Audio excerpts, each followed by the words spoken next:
Good morning, welcome back to ఎంఎంజెడ్ abaca ఛానల్కి. So 10వ తరగతిలో 12వ పాఠం ప్రపంచ యుద్ధాల మధ్య ప్రపంచం 1914 1945 వరకు.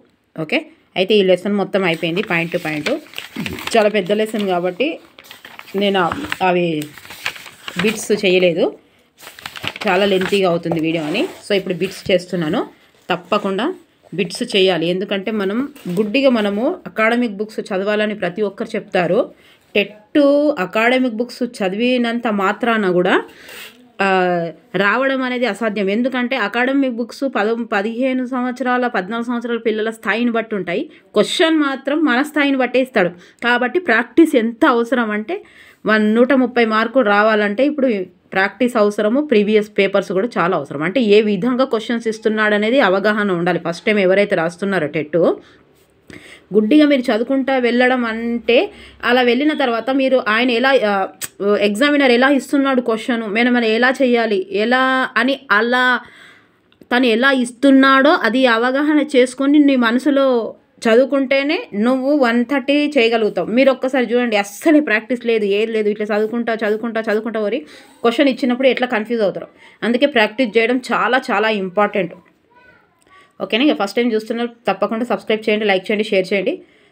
తప్పకుండా అందుకే పేపర్ 1 పేపర్ 2 వాళ్ళు కూడా 3rd క్లాస్ నుంచి, అంటే సోషల్ వాళ్ళు అయితే 5th నుంచి, ఈవీఎస్ నుంచి, తెలుగు అయితే 3rd నుంచి చేయండి. 3rd 7th క్లాస్ వరకు ఉన్నాం. గుర్రం జాషువా దగ్గర ఉన్నాము. ఈరోజు చేసేస్తాను, చూడండి. ఓకేనా?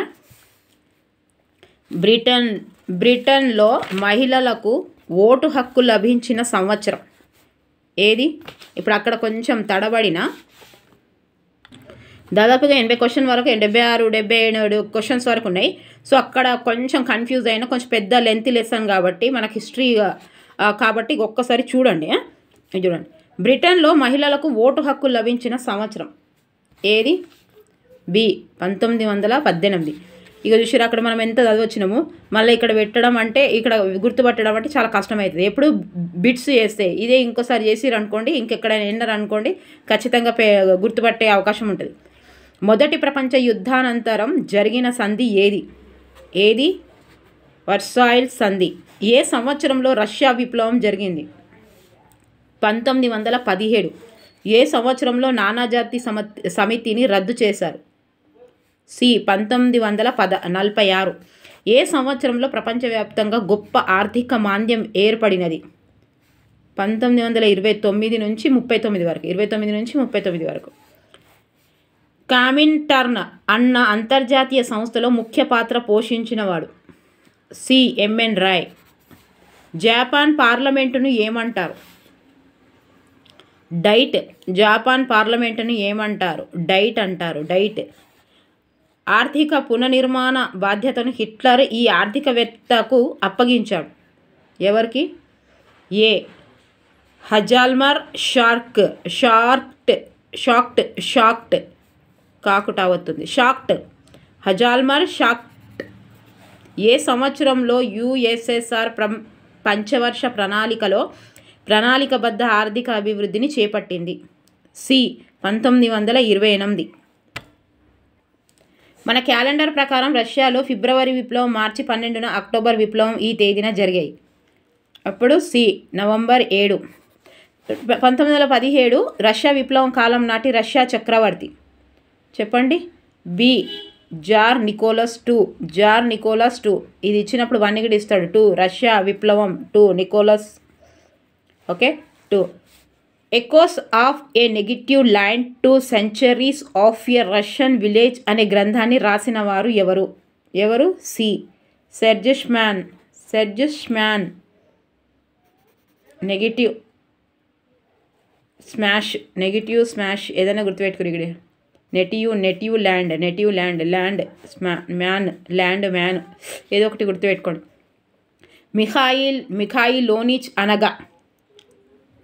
బి ఎస్టేట్ యజమాని. మొదటి ప్రపంచ యుద్ధం ఎప్పుడు జరిగింది? ఎప్పుడు జరిగింది? మొదటి ప్రపంచ యుద్ధం ఎప్పుడు ముగిసింది? 1918 నవంబర్ 11. ఫాసిస్టు పార్టీని స్థాపించిన వాడు? B Mussolini. రష్యా ఏ సంవత్సరంలో సోవియట్ సోషలిస్ట్ దేశాల సమాఖ్యగా మారింది? ఎప్పుడు? ఏ 1922. సింహాసనాన్ని వదిలిపెట్టిన జార్లలో చివరి జార్ చక్రవర్తి ఎవరు? B Nicholas II. ఒక్కసారి చదివితే అట్లనే ఉంటుంది పాఠము, రెండోసారి చదివితే ఇంకొంచెం అర్థమవుతుంది, మూడోసారి చదివితే మొత్తం అర్థమవుతుంది. ఇలా ప్రాక్టీస్ బిట్స్ తప్పకుండా చేయాలి, ఎందుకంటే ఇవి అస్సలే థియరీ టైప్ ఉంటాయి కాబట్టి ఎక్కడ ఎట్లా క్వశ్చన్ ఇస్తాడు అనేది విషయం తెలియదు. ఓకేనా? జపాన్ దీనిపై దాడి చేసి రెండవ ప్రపంచ యుద్ధంలోకి ప్రవేశించింది. D Pearl Harbor. రెండవ ప్రపంచ యుద్ధానికి తక్షణ కారణంని గుర్తించండి. జర్మనీ పోలాండ్పై దాడి చేయుట చాలా ఇంపార్టెంట్. రెండవ ప్రపంచ యుద్ధానికి తక్షణ కారణంను గుర్తించండి. జర్మనీ పోలాండ్పై దాడి చేయుట రెండవ ప్రపంచ యుద్ధానికి గల తక్షణ కారణం గుర్తించండి. రెండవ ప్రపంచ యుద్ధానికి తక్షణ కారణంను గుర్తించండి. రెండవ ప్రపంచ యుద్ధానికి గల తక్షణ కారణంను గుర్తించండి. ఇంకోట సేమ్ ఇచ్చిండ. రెండవది బి హిట్లర్ పోలాండ్పై దండెత్తడం. డబుల్ వచ్చింది. ఐక్యరాజ్య సమితి ప్రధాన కార్యాలయం ఎచ్చట కలదు? C New York. క్రింది వారిలో కమ్యూనిజంతో ప్రేరణ పొందినవారు? డి సుభాష్ చంద్రబోస్. క్రింది పేర్కొన్న జర్మనీ నియంత హిట్లర్ చర్యలో నీవు దేనిని ప్రశంసిస్తావు? నువ్వు దేనిని ప్రశంసిస్తావు? ప్రజలను కదిలించే అద్భుత ప్రసంగాలు ఇవ్వడం. జర్మనీ రహస్య పోలీసు బృందమును ఏమని పిలిచేవారు? బి గెస్టాపో. మార్చి 8, 1917 రాజధాని సెయింట్ పీటర్స్బర్గ్లో ఊరేగింపుగా వెళ్ళిన సుమారు 10,000 మంది మహిళల డిమాండ్ ఏంటిదట? డిమాండ్ రొట్టె శాంతి. ఫాసిజం దీనికి ప్రాధాన్యత ఇచ్చింది. దేనికి? ఏ జాతీయ ఐక్యత. మొదటి ప్రపంచ యుద్ధ ఫలితంగా ఒట్టోమన్ సామ్రాజ్య స్థానంలో గణతంత్ర రాజ్యంగా ఏర్పడింది. C Turkey. ఏ దేశం రెండవ ప్రపంచ యుద్ధ కాలంలో అక్ష లేదా కేంద్ర రాజ్యాల కూటమికి నాయకత్వం వహించింది? 28. D Germany. నానాజాతి సమితి ప్రధానంగా లక్ష్యంను గుర్తించండి. 29. డి పైవన్నీ అంటే ఉమ్మడి భద్రత ద్వారా చర్చలు సంప్రదింపులతో దేశాల మధ్య విభేదాలను పరిష్కరించుట, శాంతియుతమైన వాతావరణాన్ని ఏర్పాటు చేయటం, వలసవాదాన్ని వ్యతిరేకించటం. ఓకే, ఆన్సర్ ఈజ్ పైవన్నీ. ఏ సంవత్సరంలో రక్తసిక్త ఆదివారం విప్లవం జరిగింది? బి 1905. న్యూఢిల్ కొత్త ఒప్పందం ప్రకటించింది ఎవరు? B FD Roosevelt. ఎనేబ్లింగ్ యాక్ట్తో జర్మనీలో నియంతృత్వం ఏర్పడిన సంవత్సరం ఏది? డి 1933. జపాన్ జర్మనీ ఆర్థిక పరిస్థితి పునరుద్ధరణకు అమెరికా చేపట్టిన ప్రణాళిక ఏది? B Marshall. జర్మనీలో ఒక బలమైన దేశాన్ని నిర్మిస్తానని, వర్సల్స్ ఒప్పందపు అన్యాయాన్ని రద్దు చేస్తానని, జర్మనీ ప్రజల గౌరవాన్ని తిరిగి నిలబెడతానని ఎవరు పేర్కొన్నారు? C Hitler. ఏ పని చెయ్యటానికైనా సిద్ధం అని రాసి ఉన్న కార్డులలో మెడలో తగిలించుకొని పురుషులు కనబడిన దేశం ఏది? జర్మనీ. అన్నింటికంటే బలమైన జాతిని ప్రపంచాన్ని ఓడించే హక్కు ఉందని వాదించేది ఎవరు? ఏ హిట్లర్. ఆర్థిక మాంద్యం వల్ల అన్నింటికంటే ఎక్కువగా ప్రభావితమైన దేశం ఏది? సి. తీవ్ర ఆర్థిక మాంద్యం ఫలితంగా అమెరికాలో పెరిగిన నిరుద్యోగుల శాతం ఎంత? బి 25%. ఆర్థిక విధానం పురోగమించడంతో ప్రభుత్వానికి కీలక పాత్ర ఉందని, అది ప్రభావవంతంగా జోక్యం చేసుకోకపోతే మాంద్యానికి దారితీస్తుందని ఎవరు పేర్కొన్నారు? D JM Keynes. 1924లో లెనిన్ చనిపోయిన తర్వాత కమ్యూనిస్టు పార్టీ నాయకుడు అయినది ఎవరు? B Stalin. ఈ క్రింది వారిలో ఎవరు రష్యా విప్లవ కాలంలో బోల్షివిక్కులకు నాయకత్వం వహించాడు? ఏ వ్లాడిమిర్ లెనిన్. గ్రెగోరియన్ తేదీ జూలియన్ తేదీల కంటే ఎన్ని రోజులు ముందుంటుంది? ఎన్ని రోజులు? నేను రాత్రి చెప్పేటప్పుడు 13 రోజులు. 1917లో సంభవించిన మలి రష్యన్ విప్లవాన్ని ఈ విధంగా పిలుస్తారు. బి అక్టోబర్ విప్లవం. ఈ క్రింది ఏ దేశాలు మిత్రదేశాల కుటుంబిలో ఉన్నాయి? Russia, US, UK. Online exam, TET exam online కాబట్టి ఫస్ట్ టైం ఎవరైతే రాస్తున్నారో టెట్ ఆన్లైన్ ఎగ్జామ్స్ కాబట్టి నెంబర్ ఆఫ్ క్వశ్చన్ పేపర్స్ ఉంటాయి కాబట్టి రిపీట్ అయిన క్వశ్చన్ తప్పకుండా రిపీట్ అవుతాయి. మళ్ళీ వచ్చిన క్వశ్చన్స్ అంటే తెలిసిన క్వశ్చన్సే చాలా వస్తాయి. ఎందుకంటే ఇప్పుడు 10 రోజులు ఫస్ట్ నుంచి 10 వరకు ఉన్నాయి ఎగ్జామ్స్.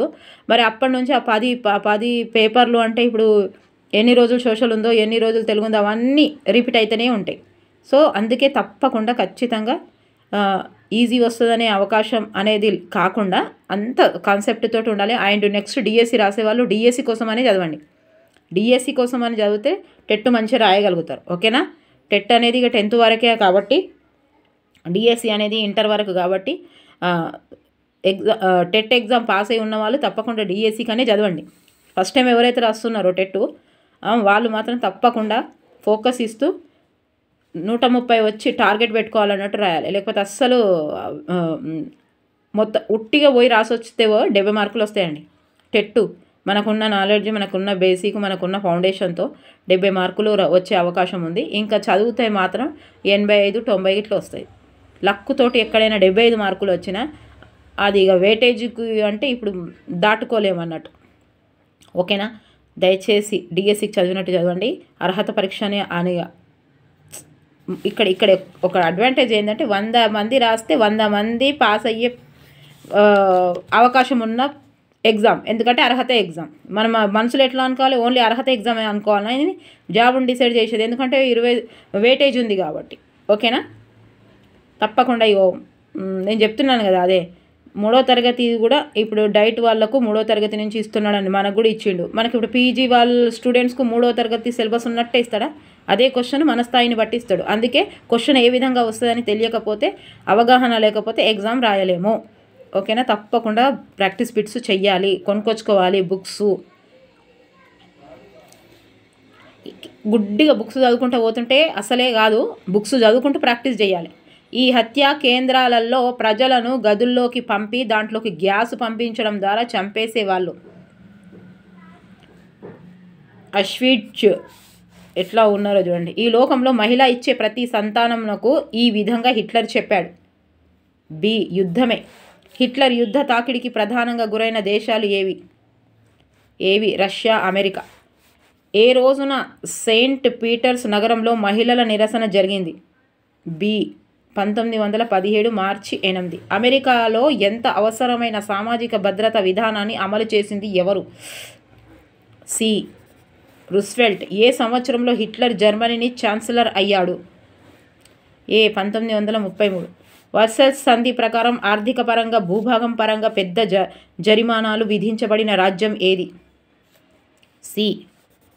నిజంగా జాబ్ రావాలి, నిజంగా నాకు టీచర్ జాబ్ చేయడం ప్యాషన్ అనుకున్న వాళ్ళు నేను ఎప్పుడు చదవాలి, ఎట్లా చదవాలి, ఎన్ని బుక్స్ తెచ్చుకోవాలి అస్సలు ఆలోచించరండి. ఎప్పుడు టైం దొరికితే అప్పుడు చదువుతూనే ఉంటారు. ఎలా చదవాలనేది ఒకరు ఫోర్స్ చేస్తే చదివేది కాదు ఇది. ఎందుకంటే మనం ఆ స్టేజ్లో లేము. ఇప్పుడు మనకు ఎవరు ఏం ఇబ్బంది పెడతలేరు. ఇది కాకపోతే వేది ఖచ్చితంగా చేయాల్సిందే, కుటుంబ బాధ్యతలు మోయవలసిందే. టీచర్ కాకపోతే ఏదైనా చేసైనా ఏం పని చేసైనా చేసుకురావాల్సిందే. అంటే మనం ఒకరు చెప్పే పరిస్థితులు లేము. ఒకరు మనని ఇప్పుడు నువ్వు టీచర్ జాబ్ కావాలని మనం ఫోర్స్ చేసే వాళ్ళు కూడా లేరు.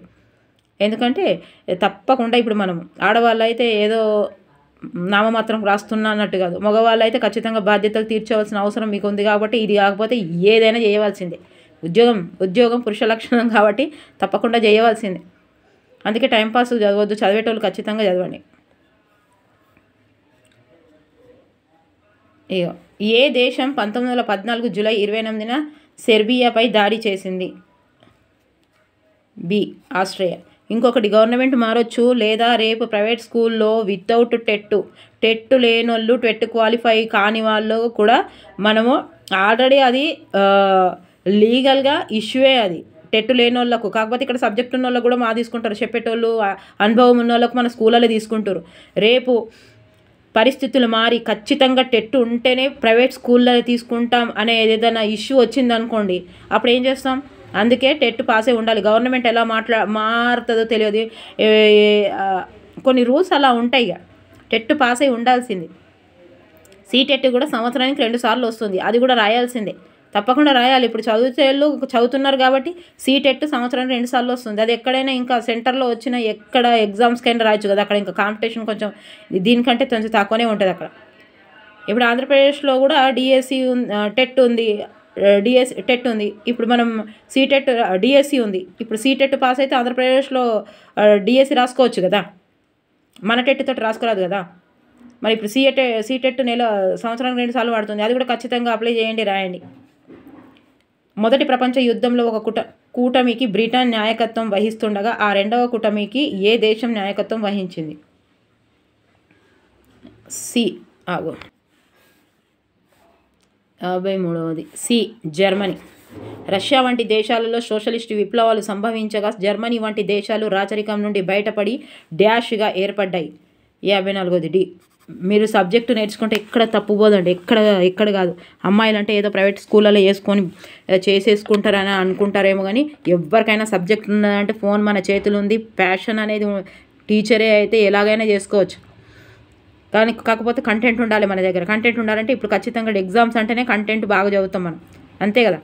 ఎగ్జామ్స్ అంటేనే కంటెంట్ బాగా చదువుతాం, గుర్తున్నట్టు చదువుతాం, మైండ్లో కాన్షియన్స్లో పడ్డట్టు చదువుతాం. ఓకేనా, ఒక్కసారి ట్రై చేయండి. ఈ ఖండాలలో రెండవ ప్రపంచ యుద్ధం తర్వాత పదుల సంఖ్యలో వలస పాలిత దేశాలు స్వాతంత్రం పొందాయి. ఏ ఆసియా, ఆఫ్రికా. ఈ క్రింది వారిలో ఎవరు నానాజాతి సమితిని ఏర్పరచుటలో చురుకైన పాత్రను పోషించాడు? 56వది డి వుడ్రో విల్సన్. ఇప్పటి వరకు జాబులు వచ్చిన వాళ్ళందరూ అదే ఫీల్డ్లో ఉన్నారు. 17లో వదిలేసుకొని, 2008లో వదిలేసుకొని, 17లో వదిలేసుకొని, ఇక ఇప్పటి వరకు 22లో వదిలేసుకొని, ఇవన్నీ వదిలిన వాళ్ళు మళ్ళీ అదే స్కూళ్ళల్లో అక్కడనే చెప్పుకుంటా ఎక్కడ ప్రయత్నాన్ని ఆపక మళ్ళీ ఇప్పుడు జాబ్ వచ్చిన వాళ్ళల్లో సగం మంది ఆడనే ఉన్నారు, సగం మంది వాళ్ళే ఉన్నారు, సగమేంది 90% వాళ్ళే ఉన్నారు. ఎడ్జిటీలో మాత్రమే ఇప్పుడు న్యూగా ఫ్రెషర్గా చదివే వాళ్ళు ఉన్నారు. అంటే మనిషికి చూడండి ఎంత ఆగని ప్రయత్నమే అనేది ఎంత ముఖ్యమో చూడండి. కాకపోతే ఇప్పుడు ఎన్ని సంవత్సరాలని అట్లనే ఉంటాము చెప్పండి? తప్పకుండా మనకి ఏదైనా సాధించాలంటే ఇది ఒక్కటే ఉన్నదా? ఇంకా లేవా? అందుకే ఉన్నా కూడా లేకున్నా కూడా టైం వేస్ట్ చేయొద్దు, టైం పాస్ చదవద్దు. వాళ్ళు చెప్తే వీళ్ళు చెప్తే వాళ్ళు చెప్తే గదే 65 మార్కులు వచ్చుడు, గదే 75 మార్కులు వచ్చుడు, గదే 1:1 దగ్గరికి పోవుడు, ఎంతమందికి పోస్టులు, ఇవన్నీ ఎందుకు ఆలోచించాలి? అవన్నీ ఆలోచించలేదు. మీకు ఎన్ని పోస్టులు అయితేంది, మీకు ఎంతమంది వస్తేంది, మీకు ఏదైతేంది, ఒక పోస్ట్ ఉన్నదా అంటే దాన్ని పట్టుకొని చదవాలి. వస్తుంది, లేకపోతే లేదు. ఎప్పుడు వేస్తాడో ఏమో, అదేంది పోస్ట్ ఫోన్ అవుతుందో కాదో, ఇవన్నీ ఎందుకు? మంచిగా చదివేటోళ్ళు, జాబ్ వచ్చేటోళ్ళు వీటి మీద కాన్సన్ట్రేషన్ ఇయ్యరండి. అది ఉన్నదా, నోటిఫికేషన్ వచ్చిందా, ఒకటి ఉందా, ఖాతం ఇక చదువు స్టార్ట్ చేస్తాడు. వస్తే వచ్చింది, లేకపోతే లేదు. వస్తే మంచిది, రాకపోతే ఇంకా మంచిది, అంతే. 1870. కానీ ఇట్లా ఊకే వాళ్ళు చెప్పుడు కోసం వీళ్ళ కోసం ఫీజులు కట్టుకుంటా రాసుడు ఏముంది? ఎన్ని సంవత్సరాలు రాస్తారు గట్లా? టెట్ పాస్ అయ్యాలంటే పాస్ కావాలి, అంతే. 130 మార్కులు రావాలంటే రావాలి. ఈసారి చదవండి, 130 మార్కులు వస్తాయి. ఇష్టపెట్టుర్రి, మరి డిఎస్సి చదువురి. 75 వరకు ఎన్ని సంవత్సరాలు ఉంటారు? 75 మార్కులకు, 80 మార్కులకు. ఏం తక్కువైంది మనకు? ఇప్పుడు ఏం లేవు, బుక్కులు లేవు మన దగ్గర, ఆరోగ్యం లేదా మన దగ్గర, అన్నం లేదా? అన్నీ ఉన్నాయి కదా. మరి ఇప్పుడు చదవడానికి ఏమైంది?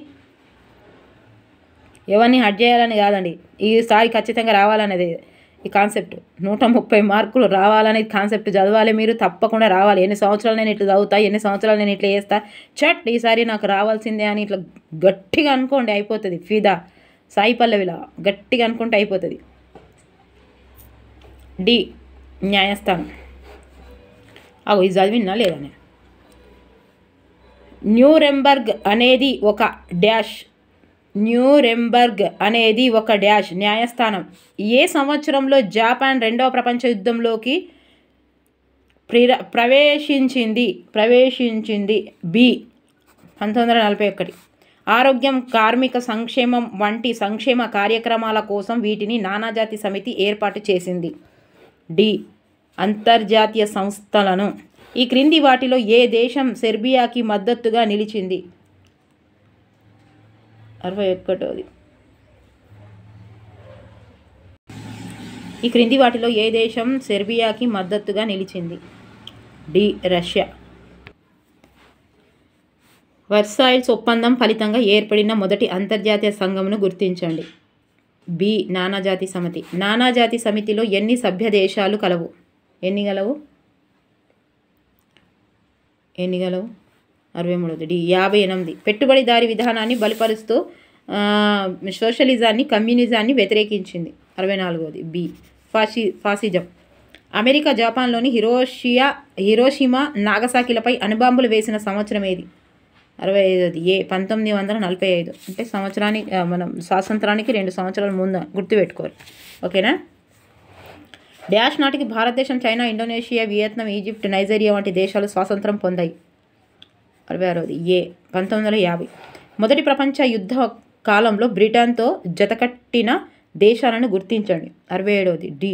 France, Russia. మొదటి ప్రపంచ యుద్ధంలో బ్రిటన్ తరపున పోరాడి ఆఫ్రికా, యూరోప్లో చనిపోయిన భారతీయ సైనికుల సంఖ్య? 68. 75,000. తర్వాత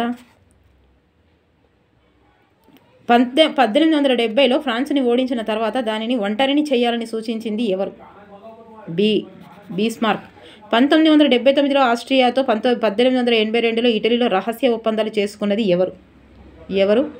బి.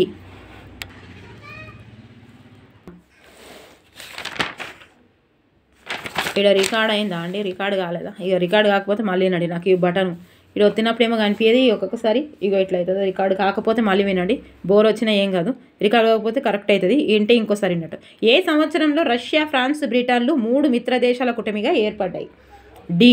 1907. రెండవ ప్రపంచ యుద్ధ సమయంలో సుమారుగా ఎంతమంది మరణించారు? 2.5 కోట్లు. 2.5 కోట్లు. నాజీ పార్టీ చిహ్నంను గుర్తించండి. Nazi party swastik. రెండవ ప్రపంచ యుద్ధంలో జర్మనీ సైన్యాలు తొలుత విజయాలు సాధించిన 1943 ఆరంభంలో ప్రఖ్యాతమైన యుద్ధంలో ఓటమితో అపజయాలుగా మారిసాగాయి? బి. స్టాలిన్గ్రాడ్. ఇగో ఏదైనా మనము ఒక విషయం చెప్తున్నా మీకు ఏదైనా సరే ఒక చిన్న ఎగ్జాంపుల్ చెప్తా. ఇగో మా అక్క వాళ్ళ బాబు ఉన్నాడు, చిన్నోడు అంటే ఇంటర్ చదువుతుంటాడు. వాళ్ళ ఫ్రెండ్ పెళ్ళి అవుతుంటే ఇక్కడ వీళ్ళకు పెళ్ళిలో పోవడానికి వీడు ఎవరు రానన్నారు, అవైలబుల్గా లేరు. కాకపోతే వీళ్ళు వెళ్ళడానికి వీడు ఒక్కడే ఉన్నాడు. అంటే ఇక నేను ఓను, నాకు కావాలి. ఇప్పుడు మనం అందరం ఏమనుకుంటాం, సోపతి కావాలంటాం కదా, సోపతి కావాలి పిన్ని, నేను ఒక్కదాన్ని ఓను అన్నాడు. అరే ఎందుకు ఓరా, ఏం కాదు, మీ ఫ్రెండ్ ఆడికి పోతే కలుస్తారు అని అంటే, అబ్బో నేను పోను కావాలి నాకు సోపతి అంటే ఏదో అని ఛాలెంజ్ చేసి, నువ్వు ఇప్పుడు నువ్వు పోతే 100 రూపాయలు ఇస్తా అది ఇది అని చెప్పిన. నేను చెప్పి ఏం చేసిన అంటే, నువ్వేం చేయొద్దు, నువ్వు ఓన్లీ ఫంక్షన్ హాల్కు పోగానే నీకు ఆడ దొరుకుతారు.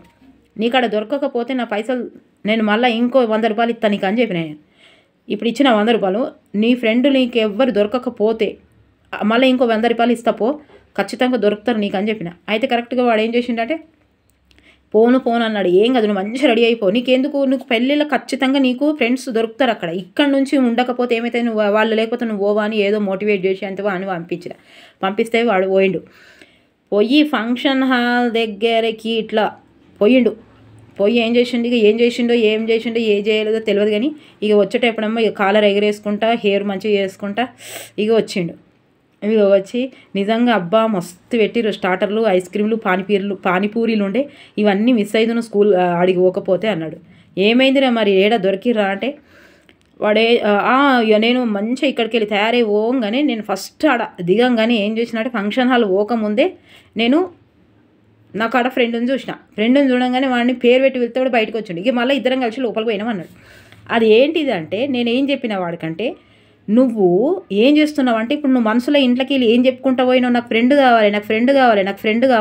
కావాలని మనసులో పోయినప్పుడు నువ్వు ఫంక్షన్ హాల్లో నువ్వు అడిగేసినప్పుడు ఆడ నీ ఫోకస్ దేని మీద ఉన్నది, నీ ఫ్రెండ్ మీద ఉన్నది. ఎవడో ఒకటి దొరకకపోతాడా అనేది. పెళ్లి పిల్లగాడి మీద సూటు మీద లేదు, పెళ్లి పిల్ల శారీ మీద లేదు, ఆడ అన్నం మీద లేదు, ఎవ్వరి మీద లేదు. నీకు కావాల్సింది ఏంటిది కాన్సెప్టు, నీకు ఇప్పుడు ఫ్రెండ్ కావాలి, అందులో సోపతి కావాలి, ఇద్దరు కావాలని. కానీ నువ్వేం వెతుకుతున్నావు, ఫంక్షన్ హాల్లోకి వెళ్ళి నీకు మనసులో దాటుకున్నావు కాబట్టి, నువ్వు మనసులో గట్టిగా అనుకున్నావు నాకు ఒక ఫ్రెండ్ కావాలని. నువ్వు ఫంక్షన్ హాల్లోకి వెళ్ళగానే, ఫంక్షన్ హాల్ బయట ఉంటుంది కదా, బయట అక్కడికి వెళ్ళగానే నువ్వు ఏం కావాలో అది కోరుకున్నావు గట్టిగా. కోరుకుంటున్నప్పుడు నీ ఆలోచన విధానము, నీ ఫోకస్ అంతా దేని మీద పడ్డది? ఎక్కడ వెతుకుతున్నావు? నువ్వు దేన్ని వెతుకున్నావు? నీ ఫ్రెండ్ని వెతికినావు. నువ్వు అంత 1000 జనాభాలో నువ్వు దేన్ని వెతుకుతున్నావు? నీ ఫ్రెండ్ని వెతుకుతున్నావు. నీ ఫ్రెండ్ని వెతుకుతున్నావు కాబట్టి నీ ఫ్రెండ్కి దొరికిండు.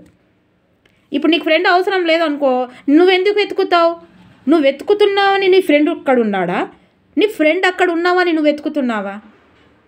నువ్వు వెతుకుతున్నావని నీ ఫ్రెండ్ వచ్చిండు. నువ్వు వెతుకుతున్నావు, అది కూడా ఎంత గట్టిగా. ఇప్పుడు పెళ్లిపిల్లగాడు ఉన్నాడు, నీకు అనవసరం, వాడి డ్రెస్ అనవసరం, పెళ్లిపిల్ల ఉంది, ఆమె చీర అనవసరం, నీకు అక్కడ తిండి నీకు అనవసరం. నీకేం కావాలి ఇప్పుడు?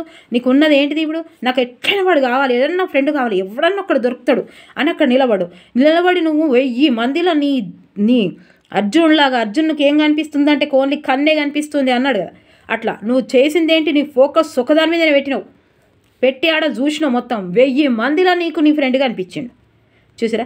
కనిపించగానే నువ్వు పిలిచినావు, మళ్ళీ ఇద్దరు కలిసి లోపలికి పోయారు. అంటే నేను వాడికి చెప్పింది ఏంటిదంటే, నువ్వు ఎప్పుడైతే అనుకుంటున్నావో, నువ్వు ఎప్పుడైతే గట్టిగా అనుకుంటున్నావో నీ ఫోకస్ దాని మీద ఉంటుంది. ఇప్పుడు మీరు కూడా ఏదైనా ఆడికారు ఎందుకు మేడం మనం గంత ఉన్నోళ్ళమా అంటే, గంత లేకున్నా కూడా ఆడికారు కొనాలని కలలు కనాలి. ఏమైతుంది? ఫ్రీగానే కదా కలలు. మనం ఆడికారు కొందామని పైసల దగ్గర పెట్టుకున్నాం. ఇంకా 8 రోజులు అయినాక కొందాం, మంచి తారీఖు లేదు. మనం చూస్తాం కదా తెలంగాణ, మంచి తారీఖు లేదు, అన్నీ మంచి తారీఖులేనండి, అన్నీ మంచి రోజులు. అట్లాంటిది ఏం లేనే లేదు. ఎప్పుడు హాస్పిటల్కి పోయేది మంచి తారీఖులే. అన్నిటికీ మనకు అవైలబుల్గా ఉన్నప్పుడు మంచి తారీఖులు, మంచి డేటులు అని చూసుకుంటాం, మంచి రోజులు, ముహూర్తాలను చూసుకుంటాం. అవన్నీ ఏం లేవు. ఎప్పుడు అంటే అప్పుడే. మరణానికి జీవనానికి అదే పుట్టేటప్పుడు మరణించేటప్పుడు తేదీలు వారాలు ఇవన్నీ ఏముండవు కాబట్టి ఎప్పుడు ఏముండదు. అయితే ఇప్పుడు మనం నిజంగా చెప్పండి, మీరు ఏదైనా కొందామనే వస్తువు అనుకున్నప్పుడు ఇక అది కనబడుతూనే ఉంటుంది. ఆ కలర్ బండి కనిపిస్తూనే ఉంటుంది రోడ్డు మీద. అంటే మీరు అనుకున్నవని రోడ్ల మీద కనిపిస్తున్నాయా? అవి కనిపిస్తున్నాయని మీరు చూస్తున్నారా? అవి ఎప్పుడు పోతూనే ఉంటాయి, కానీ మీ ఫోకస్ దాని మీద ఉండదు. మీరు ఎప్పుడైతే ఆ డబ్బులు జమ చేసుకొని ఆ ఆడికారు కొందాము అని అనుకుంటారో అప్పుడు అన్ని ఆడికారులే కనిపిస్తాయి. ఏడిపోయినా ఆగో గిన్ని రోజులు లేనేలేదు, ఇప్పుడు గట్ల కనిపిస్తుంది అంటే గట్లుగా అనిపిస్తలేదు, అది అనిపిస్తలేదు. నువ్వు దాన్ని చూస్తున్నావు. ఇప్పుడు నీకు అవసరం కాబట్టి దాన్ని చూస్తున్నావు. నేను ఇప్పుడు ఇంత సోది ఎందుకు చెప్తున్నానంటే, మేడం మీ సోది ఆపురు అనకుండా దయచేసి వినండి, సోది అనిపించిన వినండి. ఇప్పుడు ఎందుకు నేను అంటున్నానంటే, టెట్లో కానీ 130 మార్కులు రావాలి, డిఎస్సీలో నాకు జాబు రావాలంటే అవి రావడానికి నీకేంగా ఇప్పుడే ఈ వీడియో చూసినాక నాకు 130 మార్కులు రావాలంటే ఇప్పుడు నీకేం కావాలనో కనిపిస్తూనే ఉంటుంది. ఏ బుక్ కావాలన్నా కనిపిస్తూనే ఉంటుంది. నీకు అస్సలు టైం వేస్ట్ చేయవు. నువ్వు ఉపాధి పొందుతున్నావు ఇప్పుడు వేరే స్కూల్లో కానీ చెప్పడం కానీ, నువ్వు ఇంకా ఏదో జాబ్ చేసినా కూడా నువ్వు అస్సలే దాన్ని వదలవు. ఎందుకంటే ఇప్పుడు నీకు కనిపిస్తూనే ఉంటుంది. అది టెట్లో 130 మార్కులు కనిపిస్తూనే ఉంటాయి. అది ఎట్లా రావాలో కనిపిస్తూనే ఉంటాయి. అది ఎలా చేయాలో నీకు అవకాశాలు కనిపిస్తూనే ఉంటాయి. నువ్వు వెతికినప్పుడు నీకు అవకాశాలు కనిపిస్తాయి, నువ్వు వెతకకపోతే అవకాశాలు కనిపించాయి. నీ వల్ల వచ్చే నువ్వెంత కష్టపడ్డ జీవి అయినా సరే, నువ్వెంత టాలెంటెడ్ అయినా సరే, నువ్వెంత జీనియస్ అయినా సరే, నీకు ఏ అవకాశం వచ్చి నీ వల్ల వాళ్ళనే వాళ్ళదు. నువ్వు వెతకాలి. ఎప్పుడు వెతుకుతావు? నువ్వు గట్టిగా అనుకుంటే వెతుకుతావు. నువ్వు వెతుకున్నప్పుడు నీకు తప్పకుండా దొరుకుతుంది. మనకు వెతకకుండా ఏమైనా దొరుకుతుందా?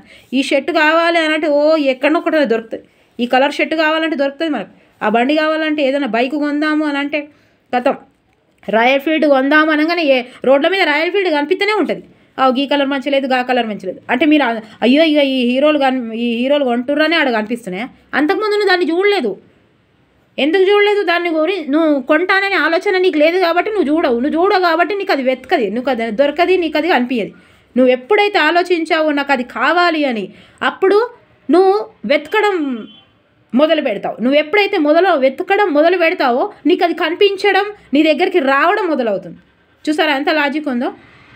అంతే. ఇప్పుడు కూడా 130 రావాలి, 100 మీద రావాలి. నా వీడియోస్ చూసేవాళ్ళు అంటే ప్రతి ఒక్కరికి రావాలని నేను కోరుకుంటున్నా. కానీ నా వీడియోస్ చూసేవాళ్ళు ప్రతి ఒక్కరికి నా ఇన్ని వీడియోలు, నా ఇన్ని మోటివేషన్ అస్సలే వృధా పోవద్దు. 100 మీద రావాలని నేను మనస్ఫూర్తిగా దేవుణ్ణి కూడా కోరుకుంటున్నా. మీరు కూడా తప్పకుండా కష్టపడండి.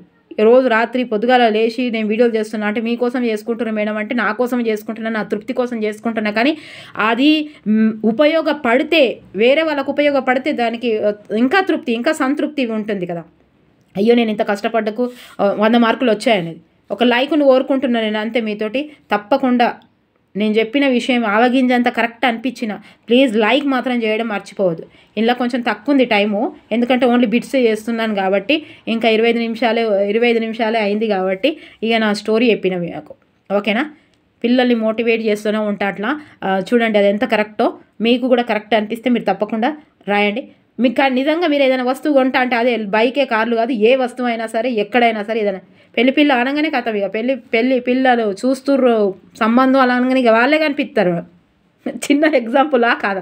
మీరు ఫోకస్ ఎట్లుంటుందంటే ఒక్క నిమిషము మీరు చెప్పండి. అమ్మాయి అయినా సరే అబ్బాయి అయినా సరే యోగాల పెళ్ళిలా ఈమెను చూడడానికి వస్తుర్రు, ఈ అబ్బాయిని చూడడానికి వస్తుర్రు, మీరు మంచిగా రెడీగా రండిరా అని మనకు ఎవరైనా చెప్పిర్రు అనుకోండి, మనం బోంగనే ఏం చేస్తాం? ఆమె వచ్చిందా లేదా అని అమ్మాయి, ఆయన వచ్చిందా లేదా అని అమ్మాయి, ఆమె వచ్చిందా లేదా అని అబ్బాయి. ఇక పెళ్లి మీద ఉండదు, ఆ తండ్రి మీద ఉండదు, దాని మీద ఉండదు, మంచిగా రెడీ అయిపోయి ఇక అన్ని కళ్ళు దేని మీద ఉంటాయి, దాని మీద ఉంటాయి. ఎందుకంటే అది కావాలని ఇప్పుడు మనం కోరుకుంటున్నాం కాబట్టి, అది ఇంపార్టెంట్. ఇప్పుడు ప్రస్తుతానికైతే అదే ఉంది కాబట్టి, ఇప్పుడు నేను పెళ్ళికి వెళ్తున్నాను కాబట్టి అక్కడ నన్ను చూడడానికి అమ్మాయి వస్తుంది లేదా అబ్బాయి వస్తున్నాడు అని తెలిసినప్పుడు నేను దానికోసం వెయిట్ చేస్తుంటా. ఇవి కూడా అంతే ఆపర్చునిటీస్. ఏదో ఇక తిన్నామా బసవన్న అంటే తిన్నాము, పన్నమా అంటే పన్నాము, గట్ల కూర్చుని లేదు లేవ్వాలి చెయ్యాలి. చిన్న మనం అంటే కదా ఒకటే జిందగీ లేదు, రోజు జిందగీ. ఈరోజు బ్రతికినాం, రేపు ఉంటామా లేదా అని తెలియదు. నో భవిష్యత్తు. ఇప్పుడు వర్తమానం ఏంటిదో, నువ్వు నడిపేది ఏంటిదో అదే భవిష్యత్తు. లేవ్వాలి అంతే, అనుకుంటే అయిపోతుందా? ఆచరణ చేయాలి, వెతుకాలి. అయితే వెతుకుతావు. ఇప్పుడే ఏమైనా అనుకోండి, ఇక మీకు బోర్ వచ్చినా సరే చెప్తున్నా నేను, 130 మార్కులు రావాల్సిందే. ఇప్పుడు వెతుకుర్రి, లేవుర్రి. అటెంప్ట్ చేయడం వల్ల ఏం లేదని తెలిసింది, ఓన్లీ వేటేజ్ ఉంది కాబట్టి. ఓకేనా? ఎక్కడ దాకా వచ్చినా నేను అన్నీ లెక్కలు వేసుకుంటా. తూర్పు యూరప్ చైనాతో కలిసి ఈ దేశం సామ్యవాద శిబిరంగా పరిగణింపబడి సాగింది. 75ది. D, Russia. ఏ సంవత్సరంలో హిట్లర్ ఆత్మహత్య చేసుకున్నాడు పాపం, లాస్ట్కి గిట్లు ఇచ్చిండు. సి, 1945. ఈయన కూడా స్వాతంత్రం కంటే 2 సంవత్సరాల ముందే హిట్లరు ఆత్మహత్య చేసుకున్నాడు. ఓకేనా? ఆత్మహత్య చేసుకున్నాడు. నచ్చితే మాత్రం లైక్ చేయరు, సబ్స్క్రైబ్ చేయరు, షేర్ చేయరు. మీరు మాత్రం ఎన్ని గంటలు చూస్తున్నారు అంటే 1000 గంటలు చూస్తున్నారు వీడియోస్, కానీ లైక్ చేయడం మర్చిపోతున్నారు. దయచేసి మంచి కామెంట్స్ రాస్తున్నారు. కామెంట్స్ రాస్తూ లైక్ చేస్తూ షేర్ చేస్తున్న ప్రతి ఒక్కరికి నా మనస్ఫూర్తిగా ధన్యవాదాలు. లేవండి, వెతకండి, మీకు కావాల్సింది వెతకండి. కూర్చుంటే రాదు, అరుగులు అరిగిపోతాయి. ఓకేనా? ఫోన్లు మీకు కావాల్సినది చూడాలి అంతే. పిల్లల్ని అడాప్ట్ చేయడం కాదు, పెద్దవాళ్ళే అదవుతున్నారు. ఓకేనా? ఓకే, నాకు నచ్చితే లైక్ చేయండి, సబ్స్క్రైబ్ చేయండి, షేర్ చేయండి. నెక్స్ట్ తెలుగు కూడా చేస్తాను videos. Okay, thank you for watching. Bad comments మాత్రం పెట్టకూరి, జర సెన్సిటివ్, భరించే శక్తి లేదు నాకు. ఓకేనా?